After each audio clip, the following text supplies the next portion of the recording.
Let's talk very briefly about algebraic data types in Haskell. So if I say data bool list equals, well, it's either empty or it's a pair of a bool and a bool list. That's a pretty standard way to define a list, pair-based list, just like in Lisp.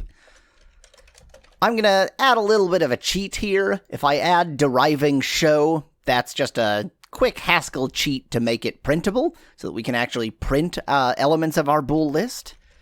Empty is empty. Well, that much is simple. And if I want to make a list, I can say something like a pair of true with a pair of false with empty. And I get pair of true, pair false, empty.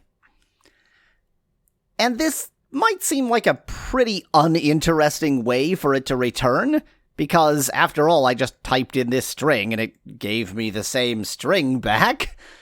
It is actually doing something. If I type in a different string, it's not just returning the string literally. But the critical thing about algebraic data types is that there's really nothing to them other than a tuple in which the first element is this name, is a tag, essentially, that says this thing is a pair, and then the other elements are as you define them here. So, for instance, a pair is the tag pair, and then a Boolean, and then a Boolean list. So we get the tag pair, and then a Boolean, and then a Boolean list. And this is very nice for functional languages, because it allows us to think of data in a very similar way that we think of functions. So pair true, it won't be able to show, because it's a function that takes this final bool list as an argument and returns a bool list. So our constructor curries automatically. And now I can complete that, same way I completed it before, and I get the actual value.